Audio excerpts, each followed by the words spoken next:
বিখ্যাত বাদশাহ জুলকারনাইন। বাদশাহ জুলকারনাইনের ইন্তেকালের পরে জুলকারনাইন উজিরকে বলেন, উজির রে, আমার ইন্তেকালের পরে দুটা কাজ তোমরা করবে। এক নম্বর কাজ হলো আমার ইন্তেকালের পরে আমার ডান হাতটা তোমরা আমার কাপড়ের বাইরে এইভাবে উন্মুক্ত রেখে দিবা। দুই নম্বর, আমাকে কবরে নেওয়ার সময় সোনা দানা টাকা পয়সাগুলি যারা আমাকে বহন করে কবরে নিয়ে যাবে তাদের পায়ের নিচে ছিটাই দিবা। উজির ডাক দিয়ে বলল, হুজুর, আপনি এত বড় প্রতাপশালী বাদশা, তামাম দুনিয়ার বাদশাহী আল্লাহ আপনারে দিয়েছিল, আপনার হাত কেন বাইরে রাখবো, কারণ কি? জুলকারনাইন ডাক দিয়ে বলতেছে, উজির, আমার হাতটা এই জন্য বাইরে দিবা, পৃথিবীর মানুষ দেখো বাদশা জুলকারনাইন, পৃথিবীর এমন কোন ইঞ্চি মাটি নাই যে ইঞ্চি মাটির বাদশাহী আল্লাহ আমারে না দিয়েছে। যেই বাদশার কথা কোরআন শরীফে যার কথা আসছে, পৃথিবী জুড়া বাদশাহী দিয়েছিলেন। সূর্য যেখানে ডুবে যায় যে সাগরে, সেখান পর্যন্ত তিনি গিয়েছিলেন, যা আজও বিজ্ঞান যেতে পারে নাই। সূর্য যেখান থেকে উঠে সমুদ্রের শেষ সীমানা পূর্ব, বিজ্ঞান যেখানে যেতে পারে নাই তিনি সেখানে গিয়েছিলেন। এত বড় বাদশা শূন্য হাতে বলে, আমি তামাম পৃথিবী জয় করেছিলাম আমার এই হাতের তলোয়ারের জোরে। এই হাতের তলোয়ার চালনা দেখে কত মানুষ রাজ্য ছেড়ে পালিয়ে গেল। আমি জুলকারনাইন শূন্য হাতে কবরে চলে যাচ্ছি, দুনিয়ার মানুষ দেখুক। তামাম পৃথিবীর বাচ্চা হওয়ার জন্য আমি অনেক সম্পদের মালিকাস, আমার কবরস্থ করার জন্য আমার খাটিয়া যখন নিয়ে যাওয়া হবে লাশ, তাদের পায়ের নিচে সোনা দানা টাকা পয়সা হীরা মানি মুক্তা জহরত বিছাই দিবা। দুনিয়ার মানুষ বুঝুক, এই সোনা দানা টাকা পয়সা দিয়ে বাদশা জুলকারনাইনকে দুনিয়াতে রাখা যায় নাই। যদি সোনা দানা টাকা পয়সা দিয়ে মানুষকে দুনিয়াতে রাখা যাইতো, তাহলে জুলকারনাইন কবরে যাওয়া লাগতো না। মানুষ এটা বুঝুক, সোনা দানা টাকা পয়সা জুলকারনাইনের হায়াত দেয় নাই। আল্লাহ নবী বললেন, কবরে নিয়ে যাওয়া হয়, গোসল করানো হয়, তখন রুহটা কাঁপতে থাকে। দেখবেন যখন গোসল করা হয়, আলতো আলতো ভাবে তার শরীর মেসেজ করে ধুতে হয়, জোরে চাপ দেওয়া তার নিষেধ। ধীরে ধীরে ধীরে ধীরে তারে গোসল করানোর নিয়ম। পানি ঠান্ডা দিতে হয় না, কুসুম কুসুম গরম পানি দিতে হয়। কুসুম কুসুম গরম পানি দিয়ে তারে গোসল করানো হয়, বড়ই পাতা দেওয়া হয়। আহা, পৃথিবীর বড় বড় রাজা বাদশারা চলে গেল, তাদের কবরের চিহ্ন অনেকের হারিয়ে গেছে, কবরের মাটি পর্যন্ত হারিয়ে গেছে। তাদের রাজত্বের সীমানা আজ দুনিয়াতে নাই রে। তাদের সম্পদের অহংকার আজকে দুনিয়ায় নেই, সৈন্য সামন্ত তাদের বাঁচায় রাখতে পারে নাই।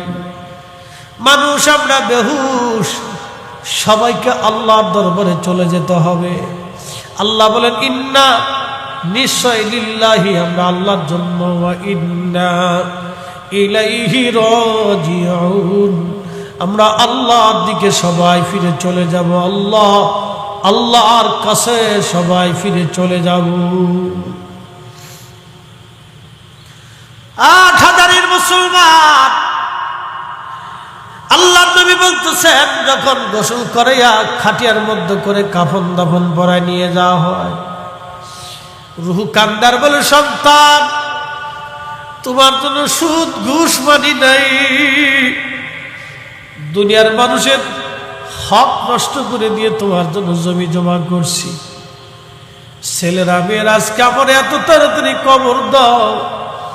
নবীজি বলেন, আয়েশা রে, মানুষের জীবনের কঠিন সময়টা হলো এই সময়, যখন কবরে নামানো হয়, লোকটা তখন রুহুটা ভাবতে থাকে আমার কবরে বুঝি আমার সঙ্গী যাবে। দুইজনে কবরে নামাইয়া কবর থেকে যখন উঠে চলে আসে তখন রুহু কাঁদতে থাকে, সন্তান দাঁড়ে আমরা একা ফলায় যাইব না, কবরের জিন্দেগি বড় কঠিন, এই পথে আমি একা একা রওনা, আজ আমার সঙ্গী কেউ নাই। দুনিয়ার জেলখানায় বন্দী হইলে চেয়ারম্যান, মেম্বার, ওসিডি, সিএসপি, নেতা কর্মী দিয়া, উকিল মুক্তার দিয়া তারে সারানোর ব্যবস্থা করা হয়। কিন্তু কবরের জেলখানায় যদি নেওয়া হয়, কে সারাবে, কে দেখতে আসবে সেদিন?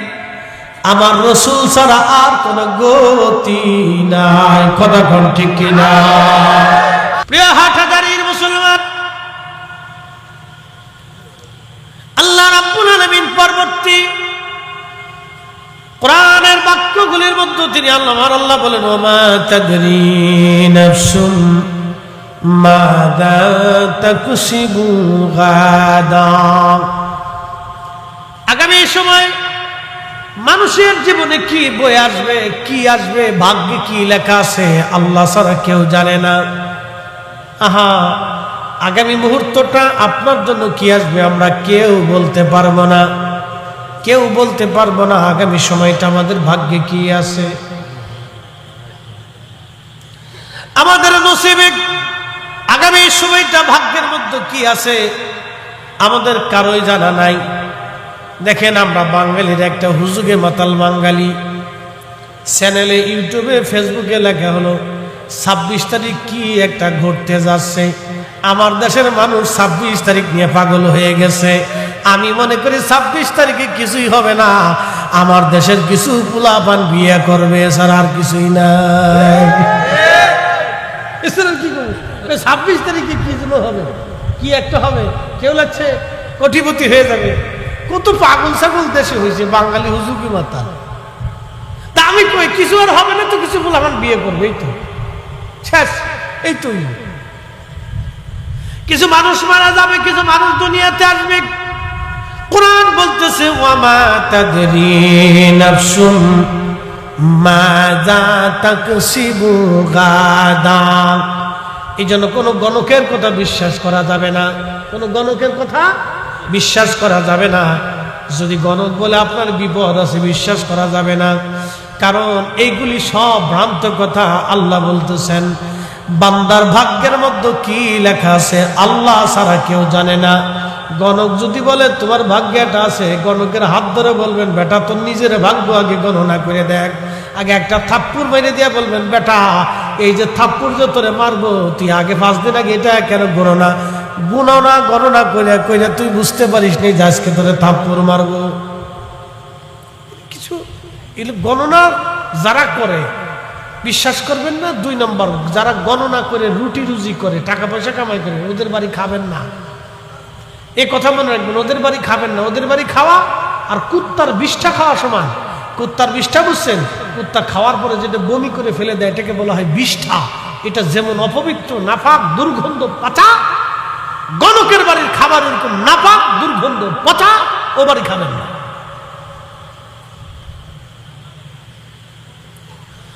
গণকের কথা বিশ্বাস করবেন না।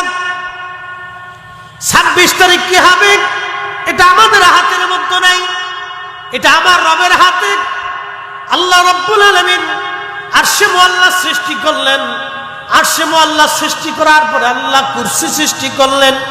কুরসি সৃষ্টি করার পরে আমার আল্লাহ লৌহ কলম সৃষ্টি করলেন।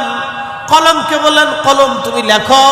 কলম ডাক দিয়ে বলে, ইয়া রাব্বি, কি লিখবো? আল্লাহ বলেন, উকতুব মাকাদিরাল খালক, তুমি সৃষ্টির তকদির লিখতে থাকো। একটা বিড়ালের ভাগ্যে কি হবে আল্লাহ ছাড়া কেউ জানে না। একটা কুকুরের ভাগ্যে কি আছে আল্লাহ ছাড়া কেউ জানে না। আপনার বাড়ির গরু কি পরিমাণে দুধ দিবে আল্লাহ ছাড়া কেউ জানে না। আগামী মুহূর্তটা আমাদের জন্য কি আসবে আমরা জানি না। আগামীর সকাল পৃথিবীর জন্য কি আসবে আমরা কেউ জানি না। আগামীর সূর্য উদয় বাংলাদেশের জন্য কি হবে আমরা কেউ জানি না। এক সময় যারা ক্ষমতায় ছিল তারা হয়তো ভাবছিল আমরা ক্ষমতা পেয়ে গেছি, এখন যারা ক্ষমতা আসছে তারা চিন্তা করতেছে আমরা বিরাট কিছু হয়ে গেছি। আসলে ঘোড়ার ডিম কিছুই না, ক্ষমতা কারো চিরস্থায়ী না, এটা আজকে আছে কালকে নাই। কথা কোন ঠিক কিনা? এগুলো আজকে আছে নাই, এগুলি নিয়ে ভাড়াভাড়ি কারাকারি গুতাগুতি লাফালাফি ফিটি যারা করে তারা বুকা, এটা বুঝে না যে ওটা আগামী দিন শেষ হয়ে যাবে। এটা আল্লাহ কর্তৃক ফয়সালা, এটা শেষ হবেই। 3000 বছরের রোম সাম্রাজ্য, পার্সিয়ান সাম্রাজ্য শেষ হয়ে গেছে। 7-8 হাজার বছরের রোমান সাম্রাজ্য শেষ হয়ে গেছে। 600 বছরের উসমানী সাম্রাজ্য শেষ হয়েছে। আব্বাসীয়, উমাইয়া, ফাতেমীয়, কত পৃথিবীর সাম্রাজ্য শেষ হলো। চেঙ্গিস খানের মতো এত প্রতাপশালী বাচ্চা 2 কোটি মানুষ জীবন কেড়ে নিয়ে নিল, হাজার হাজার নারী ধর্ষণ করলো। আজকে তার কবর পৃথিবীতে খুঁজে পাওয়া যায় না, তার সাম্রাজ্য নিশ্চিহ্ন হয়েছে। আজকে যদি তার কবর পাওয়া যেত তাহলে আমি নিশ্চিত বিশ্বাসী তার কবরে যে মানুষ পেশাব করত, পায়খানা করত, তার কবরে যে থুতু নিক্ষেপ করত, সে শুধু তার সাম্রাজ্য বাঁচানোর জন্য 2 কোটি মানুষের জীবন কেড়ে নিয়েছিল। সেই সময় হালাকু তার সাম্রাজ্য বাঁচানোর জন্য ইরাকের বাগদাদে 16 লক্ষ মুসলমানকে হত্যা করেছিল। কিন্তু আজকে হালাকু নাই, ইরাকের বাগদাদে ইসলাম আছে, ইরাকের বাগদাদে কালেমার আজান হয়, ইরাকের বাগদাদে কোরআনের তেলাওয়াত হয়, ইরাকের বাগদাদে মুসলমানরাই শাসন করে। কথা বলেন ঠিক না? ঠিক। ক্ষমতা এগুলি স্থায়ী না, এগুলি শেষ। এখন কেউ আসছে চিন্তা করতেছে আমি বুঝি বিরাট কিছু হয়ে গেছে, কিচ্ছু না। এটা দেখা যাবে ভালো কাজ করলে মানুষের হৃদয় থাকবে, না করলে ওই আল্লাহ আবার হৃদয় থেকে মানুষের অন্তর থেকে উঠাই দিবে, চলে যাবে। ও আছে, আজকে আছে কালকে নাই, এগুলি নিয়ে ভাড়াভাড়ি লাফালাফি করার কিচ্ছু নাই। এই জন্য ক্ষমতা যদি কারো আসে, মানুষের সাথে সুন্দর আচরণ করবেন, মহাব্বতের সম্পর্ক রাখবেন, গরিবের পাশে দাঁড়াবেন, মজলুমের পাশে দাঁড়াবেন, আর মানুষের হক নষ্ট করবেন না। যার যারটা বন্টন করে সমানভাবে দিয়ে দিবেন, না পারলে রাজনীতি থেকে সরে চলে আসবেন। নিজের মতো আখিরাতের চিন্তা করিয়া নবীর গোলামীর পথ বাইছে দিয়ে দিবেন, শেষ কথা। ক্লিয়ার, কোনো ভেজাল টেজাল নাই। এক চেয়ারম্যান মহোদয় আমাকে এসে বলল, হুজুর আমার জন্য একটু দোয়া করেন। গত বছর নির্বাচনে গত টানে 2 কোটি টাকা খরচা করছিলাম, এই বছরে হইতে পারি নাই, এই বছর আবার আসছি, দোয়া করে দেন যাতে চেয়ারম্যান হইতে পারি। আমি বললাম গত টানে খরচা করছেন 2 কোটি, এই টানেও খরচা হবে 2 কোটি, তো 4 কোটি চলে গেল আপনার চেয়ারম্যানই একটা চেয়ার পাইতে, এই তাও 5 বছরের জন্য। 5 বছরের জন্য আপনি 4 কোটি টাকা খরচা করলেন। আমি বললাম বাবাজি মনে কিছু নিয়েন না, আপনি একটা চেয়ারের জন্য 4 কোটি টাকা খরচা করতেছেন। আপনি এইভাবে খরচা না করে এই 4 কোটি টাকা দিয়ে গরিব মানুষের পিছনে পাশে যদি দাঁড়াইতেন, তাহলে এই 5 বছর না, আপনার মরার পরেও বহু বছর মানুষ আপনার হৃদয়ের আসনে চেয়ারে বসাই রাখতো। এই চেয়ার থেকে আপনারা কেউ সরাইতে পারতো না, সরকারি চেয়ারের দরকার হইতো না। মানুষের হৃদয়ের চেয়ার হচ্ছে সবচেয়ে বড় চেয়ার, কথা ঠিক কিনা? কিন্তু অনেকে বুঝে না, অনেকে বুঝে না। খেয়ে কারে সত্য কথা বুঝাবে, বুঝে না, নেশা। প্রিয় উপস্থিতি আমার, আল্লাহ রাব্বুল আলামিন কোরআন আরো বললেন, ওমা তাদরি নাফসুম বিআইয়ি আরদিন তামুত।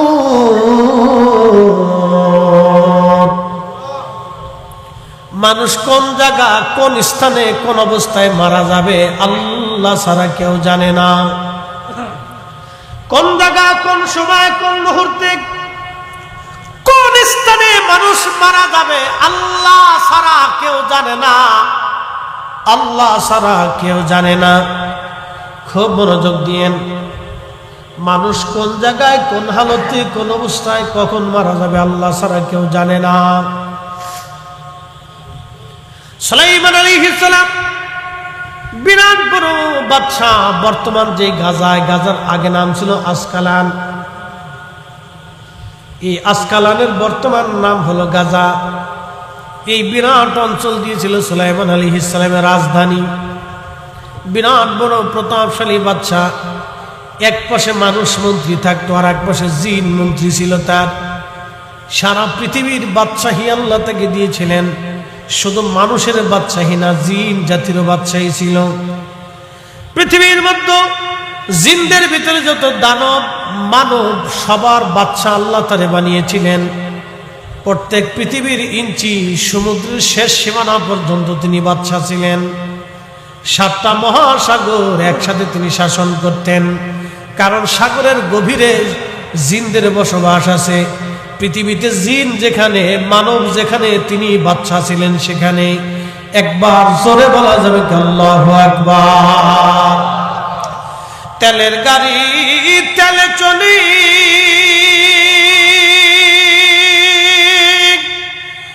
হাওয়ার গাড়ি হাওয়ায় উড়ে, বিনা তেলে চালায় গাড়ি নবী সুলাইমান। আমরা সেই মুসলমান, আমরা সেই মুসলমান। সালাতুন ইয়া রাসূলুল্লাহ আলাইকুম সালামুন ইয়া সালাতুন ইয়া রাসূলুল্লাহ আলাইকুম সালামুন ইয়া। হযরত সুলাইমান বিরাট বড় রাজ দরবারে বসা। এমন সময় একটা যুবক তার রাজ দরবারে বসা ছিল, সুদর্শন দেখতে। ইমাম আহমদ ইবনে হাম্বল কিতাবুজ জুহুদের মধ্যে তিনি লেখেন, ওই যুবক দেখে হযরত সুলাইমান আলাইহিস সালামের রাজ দরবারে যুবক বসা। এমন সময় আজরাইল আলাইহিস সালাতু ওয়াস সালাম ওই রাজ দরবারে প্রবেশ করার পরে ওই যুবকের চেহারার দিকে তাকায় আজরাইল তীক্ষ্ণ নজরে তাকায় রইছে। মানুষের বেশ ধরে আজরাইল আলাইহিস সালাম গেছেন। কেউ তাকে চিনে নাই, চিনেছেন হযরত সুলাইমান আলাইহিস সালাম।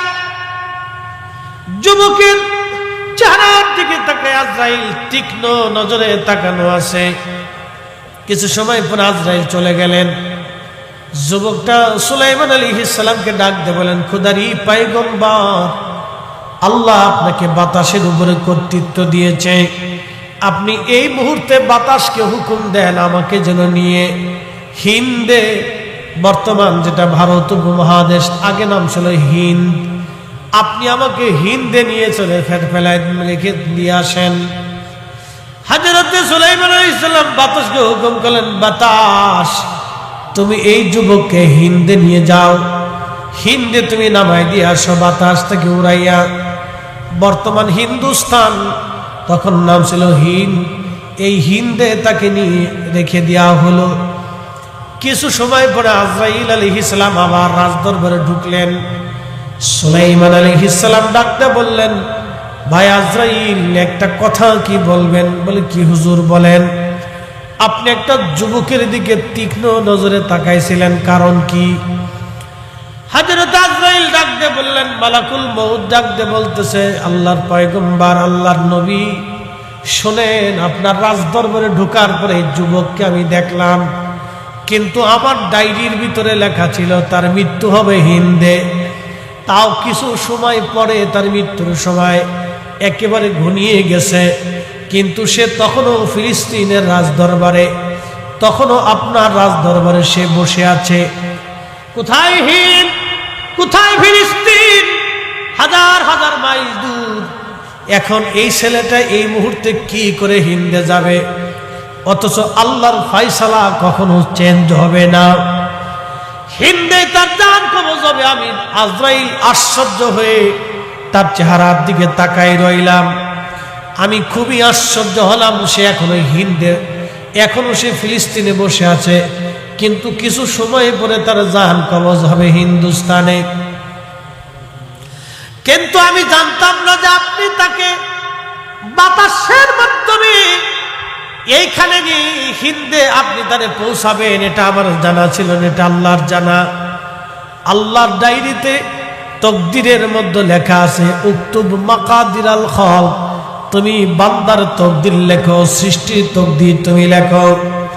এই জন্য কোরআন বলল, আমা তাদরি নাফসুন বিআইয়ি আরদিন তামুত। একদিন মাটির ভিতরে হবে ঘরে মন আমার কেন বান্ধ দালান ঘর। আরে সুলাইমান আলাইহিস সালামকে মালাকুল মউত বলতেছে, হুজুর আপনি তার হিন্দুস্তানে পাঠাবেন আমি জানতাম না, কিন্তু এটা আল্লাহর তকদিরের মধ্যে আল্লাহ লিখে রেখেছেন। আল্লাহর পয়গম্বর বললেন, মালাকুল মউত আপনি চলে যাওয়ার পরে এই ছেলেটা কেন জানি পাগল পারা হয়ে গেল, আমাকে বারবার বলতেছে হুজুর আমাকে হিন্দে পাঠান, হিন্দে পাঠান, হিন্দে পাঠান। আমি বাতাসের মাধ্যমে তার দ্রুত গতিতে হিন্দে পৌঁছাইলাম। আজরাইল বলল, হুজুর বাতাস তাকে নিয়ে হিন্দে রাখার সাথে সাথে আমি তার জান কবজ করলাম। তার জান কবজ করে আমি আল্লাহর দরবারে পৌঁছাইয়া আমি আবার আপনার রাজ দরবারে এসে হাজির হয়ে গেলাম। একবার আওয়াজ তুলে বলবেন কি আল্লাহু আকবার। মৃত্যু যেখানে লেখা আছে যে কোনো মূল্যে আপনি সেখানে যেতেই হবে। আপনার মরণ যেখানে লেখা আছে যে কোনো মূল্যে আপনাকে সেখানে যেতেই হবে। আল্লাহ আপনাকে যে কোনো মাধ্যমে আপনাকে সেখানে নেবেই, কোনো রক্ষা নাই। কোরআন আল্লাহ বলতেছেন, কুল হুজুর আপনি উম্মতকে বলে দেন, কুল ইন্নাল মাউতাল্লাযী তাফিররুনা মিনহু ফাইন্নাহু মুলাকীকুম।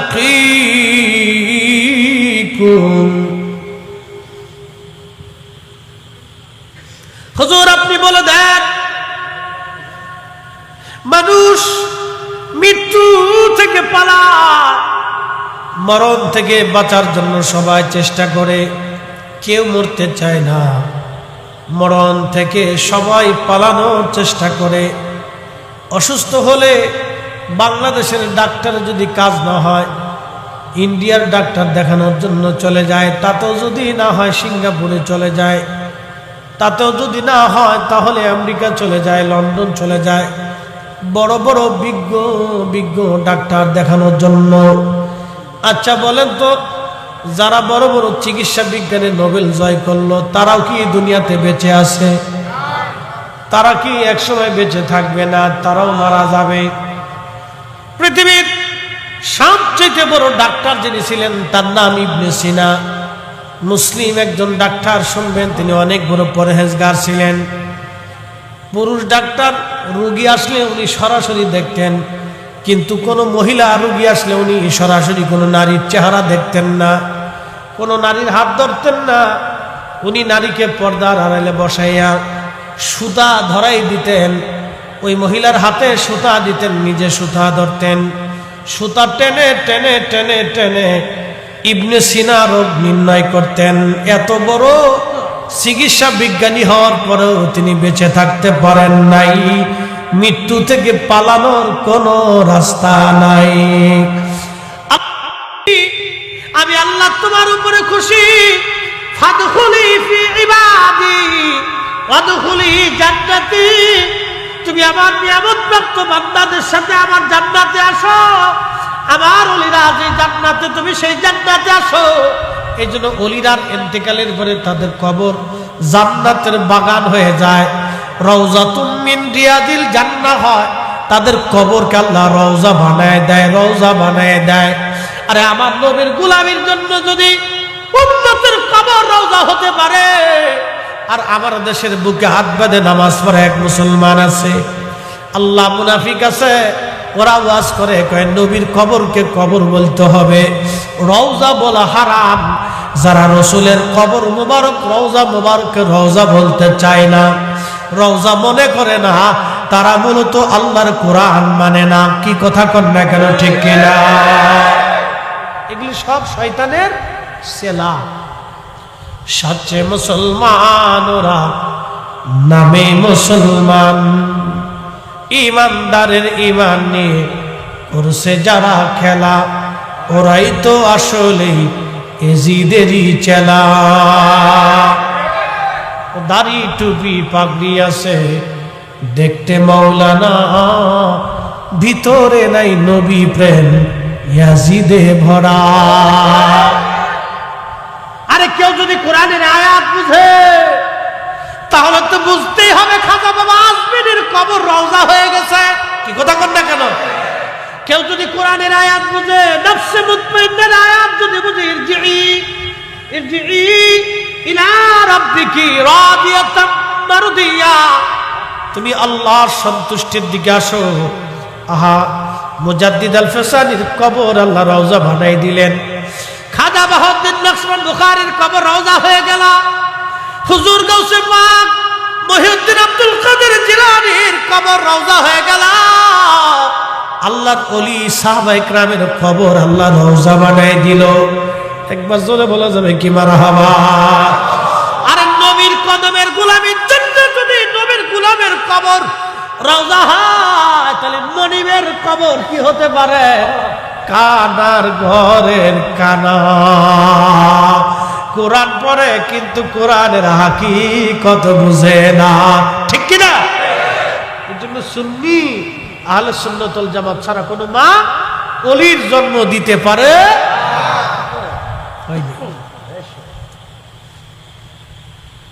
আপনাদেরকে বুঝতে হবে, আমি কোরআন শরীফ থেকে আল্লাহর ফয়সালা জানাইছি, এটা আমাদের কারো ফয়সালা না, শেরে বাংলা রাহিমাহুল্লাহর ফয়সালা না, এটা ফয়সালাটা কার? এটা কি শেরে বাংলা রাহিমাহুল্লাহ লেখছে? পৃথিবীর কোন আলেম লেখছে? আল্লাহর নবী নিজে লেখছে? না, এটা আল্লাহর কালাম। যদি বলেন কার কালাম? আল্লাহর কালাম, আল্লাহর পবিত্র জবান নিশ্চিত বাণী। রব বলেছে ওরা আমার সন্তুষ্ট প্রাপ্ত বান্দা, ওদের কবর আমি রওজা বানাই দেই, ওদের আখিরাতকে আমি জান্নাতি বানাই দেই, ওরা আমার সন্তুষ্টির দিকে ফিরে আসে।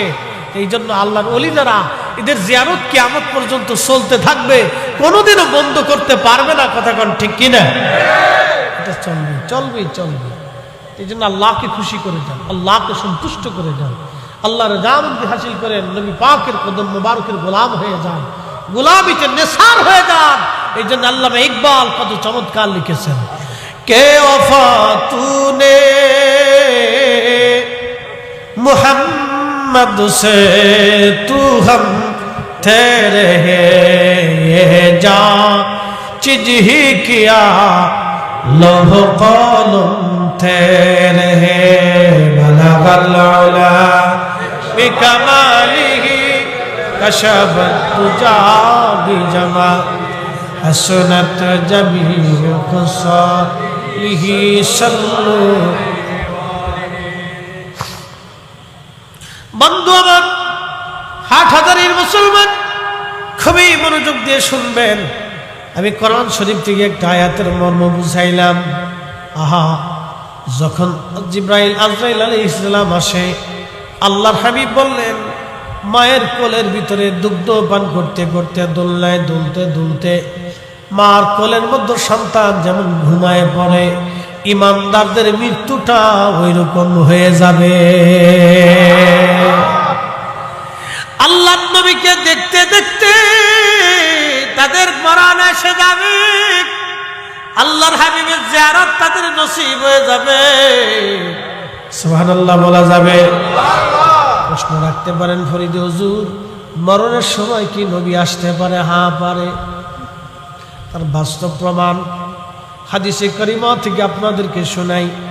ইমামে মাকাম শহীদে কারবালা সুলতানে কারবালা ইমাম হুসাইন রাদিয়াল্লাহু আনহু যখন কারবালার ময়দানে শহীদ হয়ে গেলেন, আসরের নামাজের পরে ঠিক এই সময় আব্দুল্লাহ ইবনে আব্বাস হেরেম শরীফে কাবা শরীফের সঙ্গে হেলান দিয়ে ঘুমিয়ে পড়লেন। বর্তমান যে বাইতুল্লাহ, এত মানুষ তো তখন ছিল না, তিনি কাবা শরীফের সঙ্গে হেলান দিয়ে ঘুমায় পড়লেন।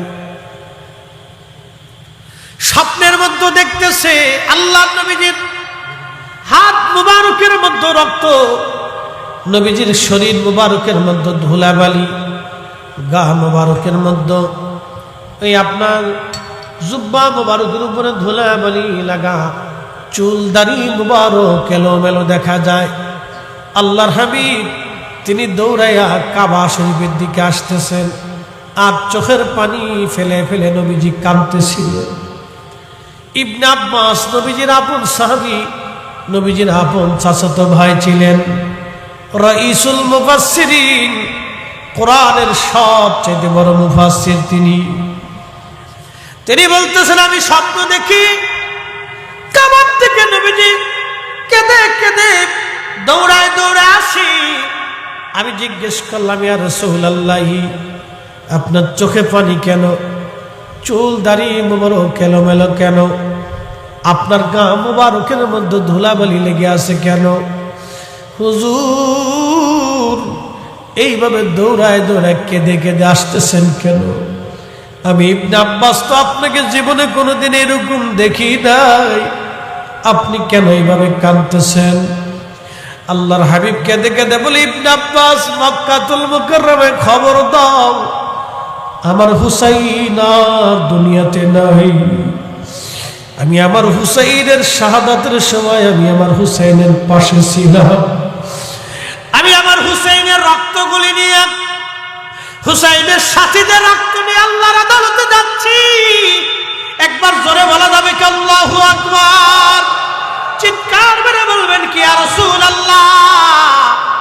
তাহলে আশিকের ইন্তেকালের সময় নবী আশিকি আসে না? হে সব গম্বদ ওয়ালে मंजूर दुआ करना, जब वक्त नजर आए आका दीदार अता करना, दीदार अता करना। मैं कब्र अंधेरी में घबराऊंगा जब तन्हा,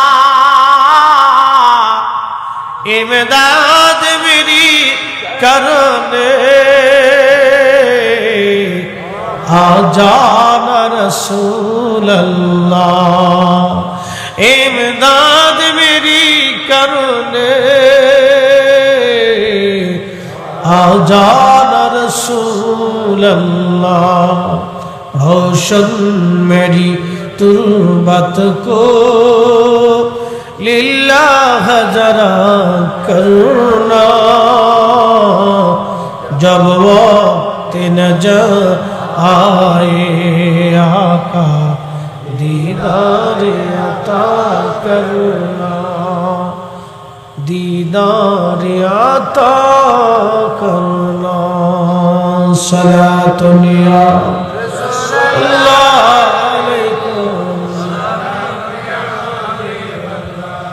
अल्लाहुम्मा सल्ली अला सय्यिदिना मुहम्मद व अला आलि सय्यिदिना मौलाना। বন্ধুগণ, জান কবজ হয়ে গেল। পাপিষ্ঠদের রূহ, খবিসদের রূহগুলি নিয়ে যাওয়ার সময় ফেরেশতারা জাহান্নামের কাপড় দিয়ে পেঁচিয়ে যখন নিয়ে যায়, তামাম সৃষ্টিতে দুর্গন্ধ ছড়ায় যায়। ফেরেশতারা ডাক দেখায়, আজরাইল, এই খবিস আত্মাটা কার? সারা আসমানে গন্ধ ছড়ায় গেছে, এই খবিসটা কেবল অমুকের বেটা। বলে তাড়াতাড়ি তাকে জাহান্নামে নিক্ষেপ করো, গন্ধে টিকা যাচ্ছে না। আর যখন ইমানদারের রূহগুলি নিয়ে যাওয়া হয়, সারা আসমান জগতে সুগন্ধ ছড়ায় যায়। ফেরেশতারা ডাক দেখে, আজরাইল, এই নফসে মুতমাইন্নার অধিকারী কে? কোন ব্যক্তি যার সুগন্ধ তামাম আসমান জগতে ছড়ায় গেল? তখন আজরাইল বলতেছে, অমুকের বেটা অমুক। বলে তাড়াতাড়ি তাকে জান্নাতে নিয়ে যাও।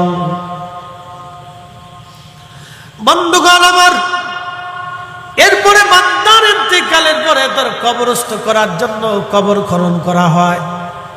আহা, রুহু যদি বদকার হয়, রুহুটা কাঁদতে থাকে আর বলে, সন্তানদারে, আমার এত তাড়াতাড়ি কবরস্থ করো না, আমার কবরটা জাহান্নামের টুকরা হয়ে গেছে। সন্তান মানে না, আত্মীয় স্বজন বুঝে না, গ্রামবাসী কেউ আর রাখতে চায় না।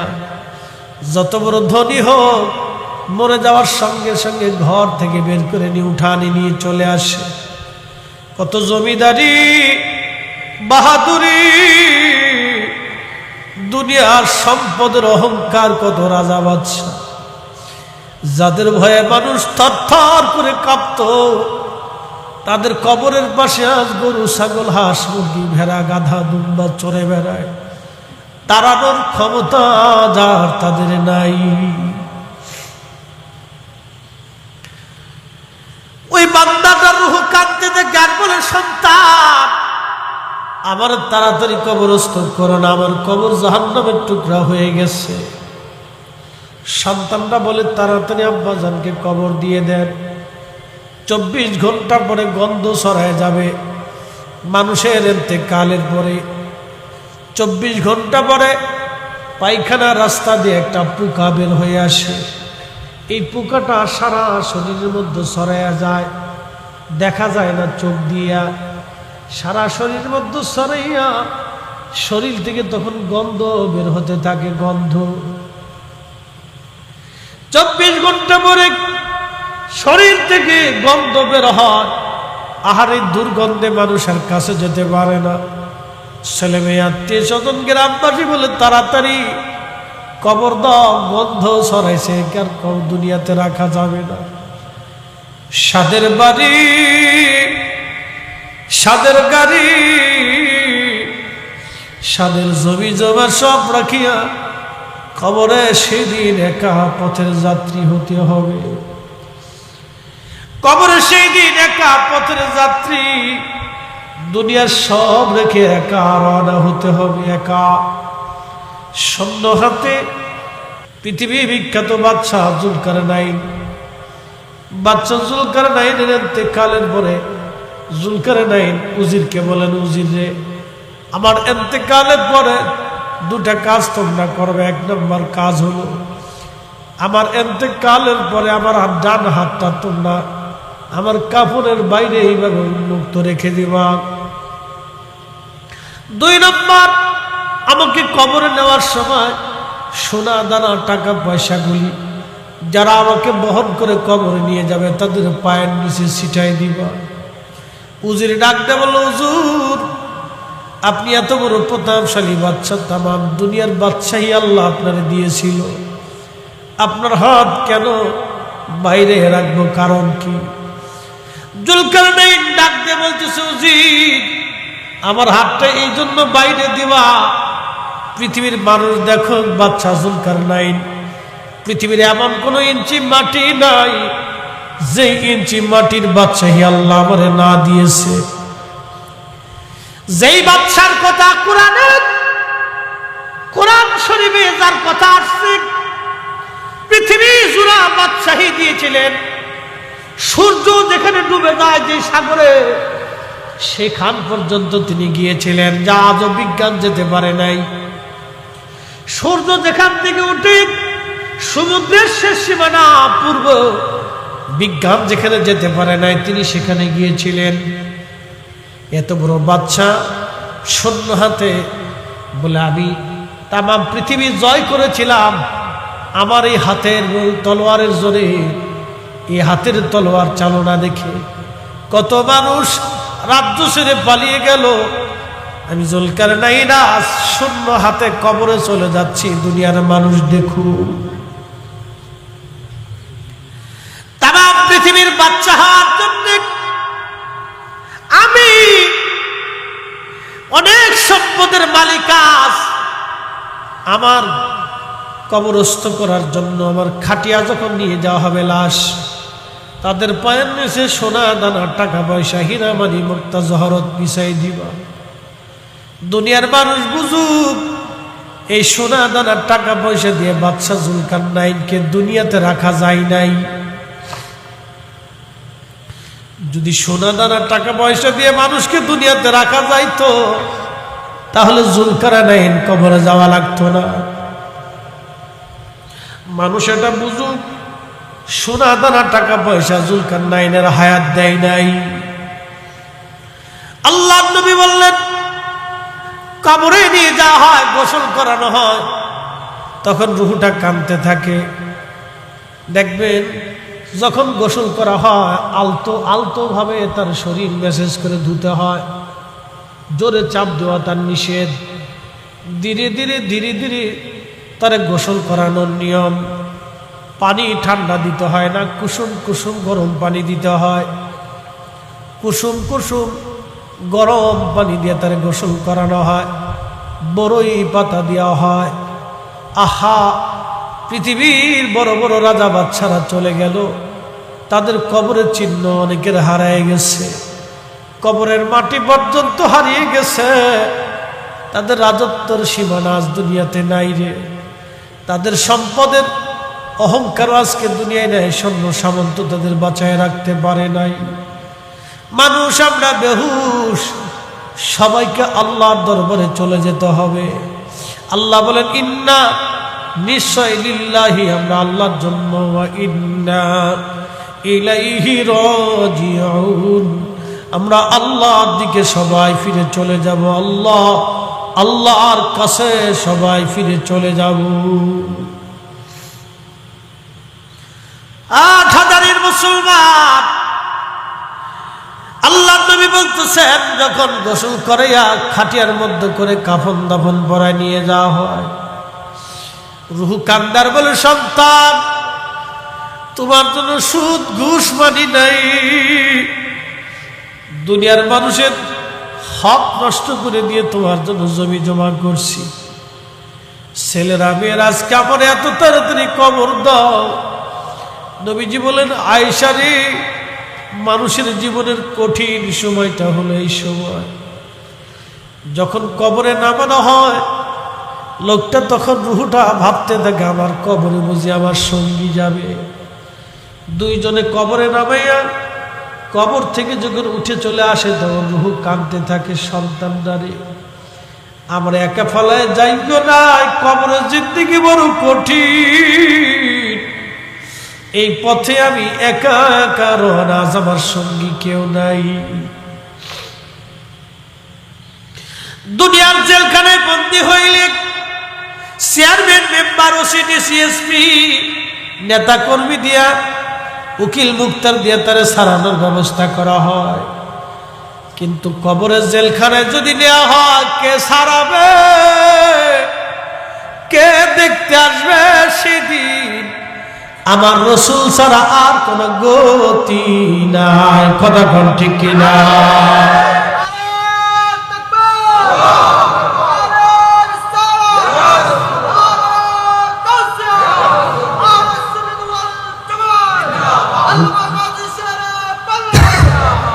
উপায় নাই রে, উপায় নাই রে, উপায় নাই। আমার প্রিয় মুর্শিদ মাঝে মধ্যে গাইতেন, উপায় নাই রে, উপায় নাই রে, উপায় নাই। দয়াল নবীর কদম বিনে উপায় নাই, দয়াল নবীর চরণ বিনে উপায় নাই।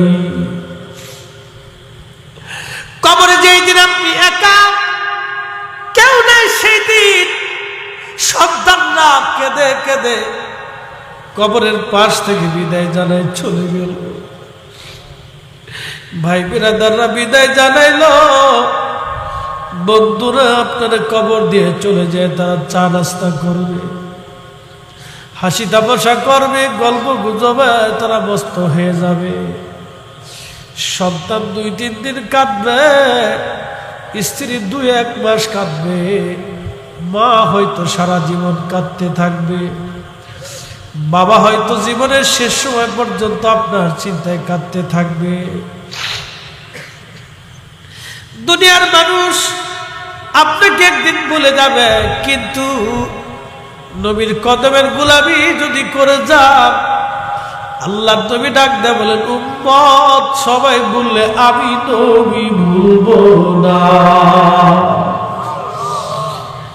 আমি নবী ভুলবো না। সবাই ভুলে যাবে রে, আমি নবী ভুলবো না। আপনার কবরে রাসূল দেখার জন্য আসবে, কবরে দেখার জন্য আসবে। আমার উম্মত কেমন আছে দেখে আসি।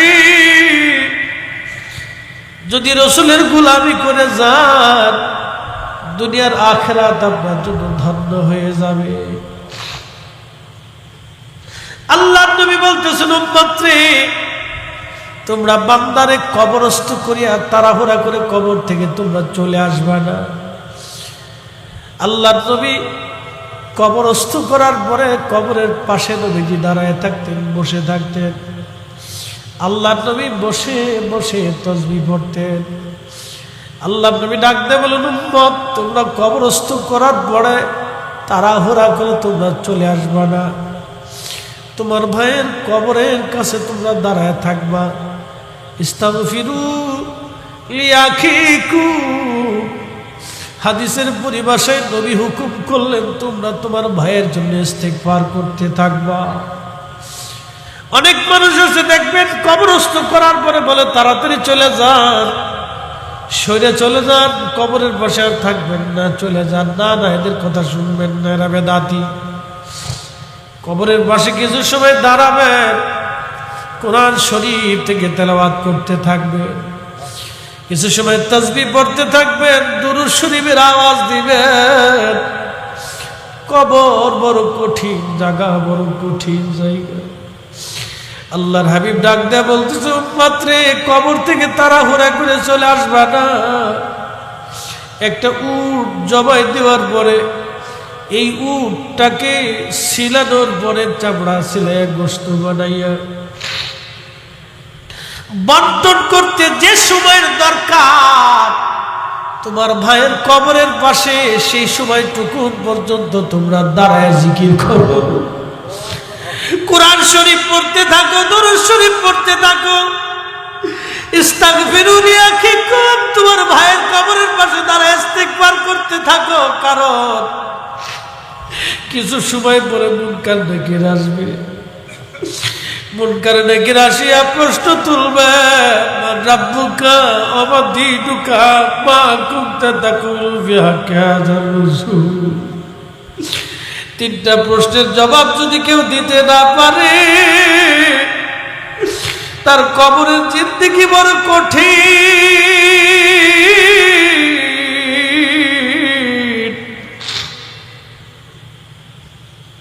তার আখিরাতের জিন্দেগি বড় কঠিন। কবরের জিন্দেগি বড় কঠিন, কবরের জিন্দেগি বড় ভয়াবহ হবে। এই জন্য আল্লাহর নবী বলেন, উম্মত রে, তোমরা তোমার ভাইয়ের কবরের পাশে দাঁড়ায় দাঁড়ায় তাসবিহ পড়ো, জিকির করো, কোরআন শরীফ পড়ো, দোয়া করো, যেন তোমার ভাইয়ের কবরের প্রশ্নের জবাব আল্লাহ সহজ বানায় দেয়। চিৎকার মেরে জোরে বলেন সুবহানাল্লাহ। সালাতুন ইয়া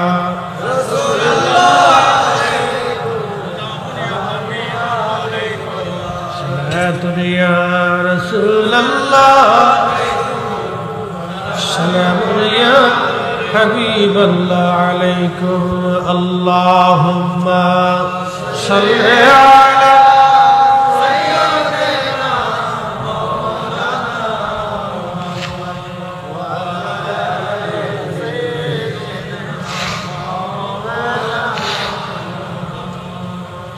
जिंदगी तोर जाने फाकी दिया रे सुनारा दो,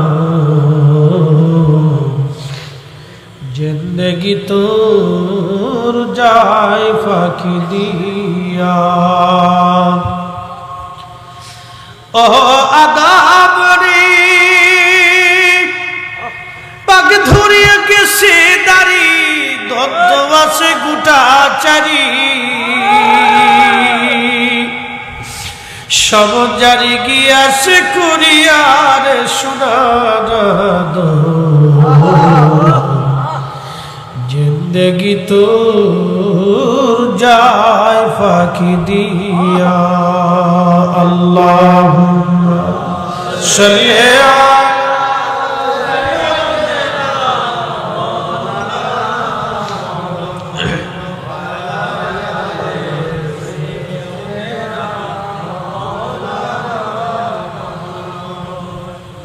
কবর বড় কঠিন জায়গা।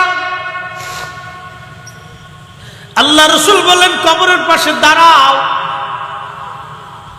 নাহাইতুকুম আন জিয়ারাতিল কুবুর, কবর জিয়ারত আগে আমি নিষেধ করতাম, ফাজুরুহা এখন আর নিষেধ করি না, তোমরা কবরের পাশে যাও, জিয়ারত করো, জিয়ারত করো, কবরের পাশে দাঁড়াও। কবরের পাশে দাঁড়াইলে তোমার দুইটা লাভ হবে, একটা আখিরাতের কথা মনে হবে, 2 নম্বর তোমার দিল পাথরের মতো যদি শক্ত হয়, কবরস্থানে কবরের পাশে দাঁড়াইলে মোমের মতো নরম হয়ে যাবে। একবার জোরে বলা যাবে কি সুবহানাল্লাহ।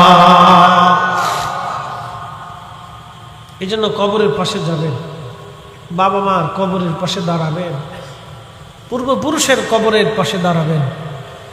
যদি পারেন রাত্রিবেলা আসবেন, রাতে রাতে ভূতে ধরবে না, প্রয়োজনে ভূতরে আপনি ধরে বাড়ি নিয়ে আসবেন। কি পারবেন না? কি কোন ভূতরে ডরানো কেন? ভূতরে ধরে বাইরে নিয়ে আসবেন, ভূতের ডরে যাবেন না, ভয় নাই। কবরের পাশে যাবেন রাত্রে। আল্লাহ রাসূলের আদত ছিল, যদি কোনোদিন মদিনাতে যান দেখবেন আল্লাহর হাবিব যেখানে ঘুমায় রওজা শরীফ, এখানেই ছিল নবীজির হুজরা মুবারক। বাম পাশে বাবি জিব্রাইল, সামনের দরজা দিয়ে বের হয়ে আমার নবীজি, বামে দেখবেন জান্নাতুল বাকি, সাহাবীদের কবর। আহা, নবীজি তাহাজ্জুদের সময় হেঁটে হেঁটে চলে যাইতেন। আম্মাজান আয়েশা বলেন, আমি বিছানাতে হাত দিয়ে দেখি নবী নাই।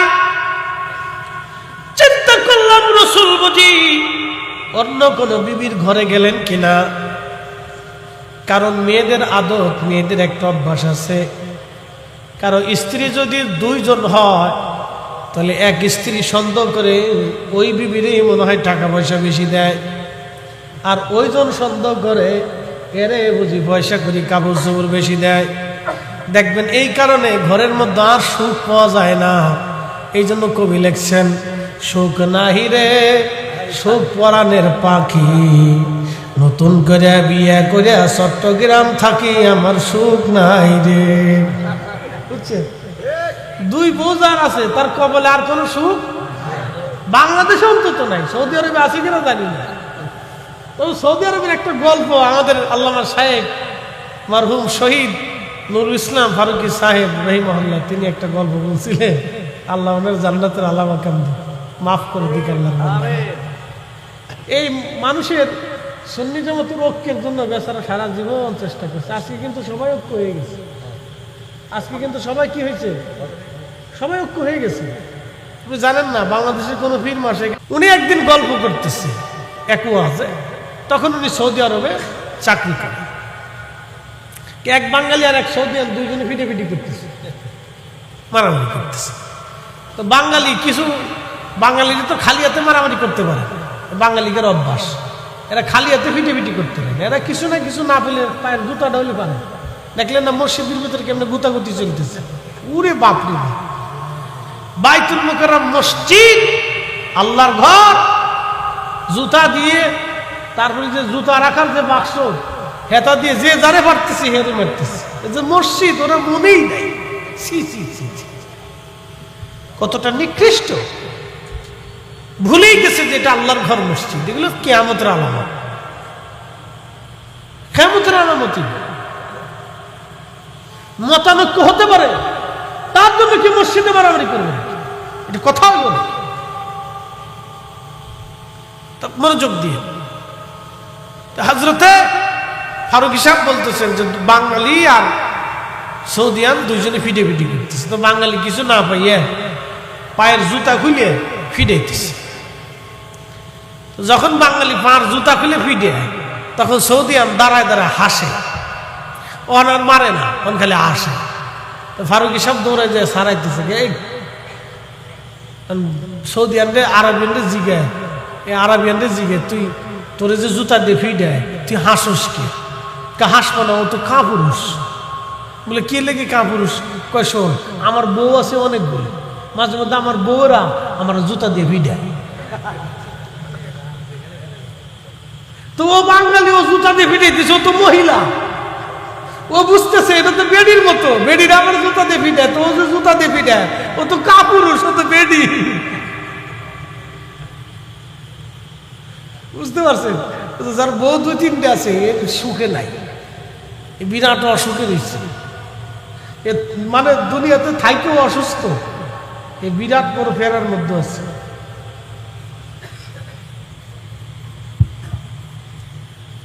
কিন্তু আল্লাহ রসুলের বিবি সাহেবগণ আম্মা জানরা তাহেরা তয়্যবা ছিলেন, তারা পবিত্র ছিলেন। একসাথে বলবেন না মারহাবা।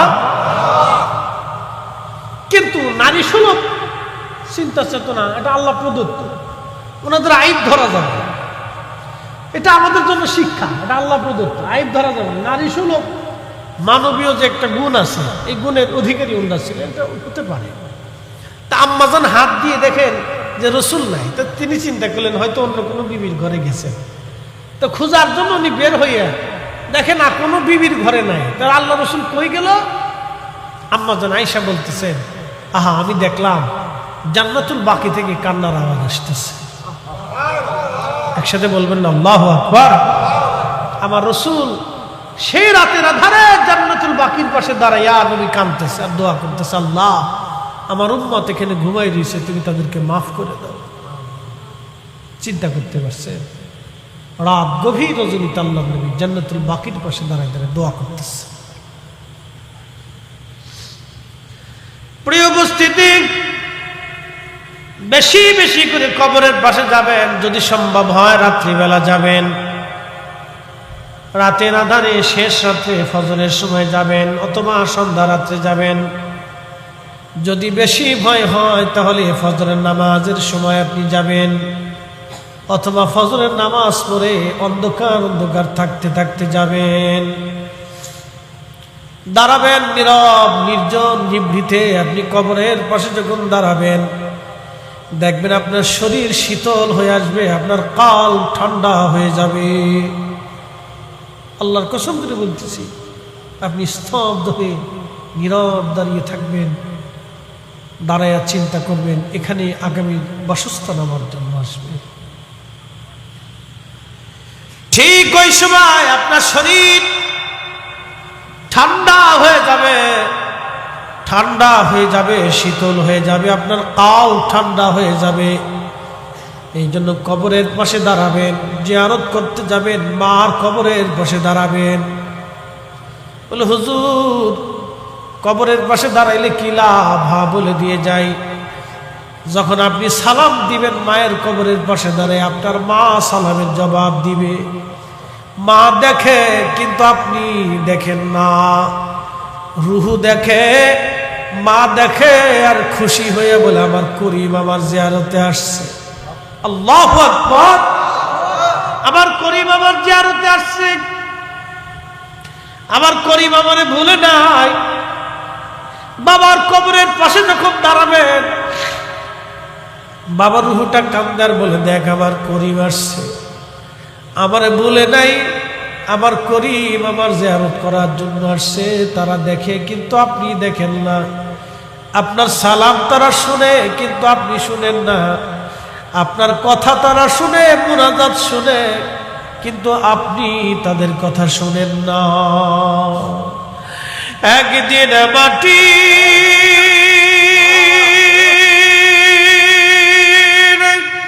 ভিতরে হবে ঘরে, মন আমার কেন বান্ধ দালান ঘর। বড় কঠিন জায়গা কবর।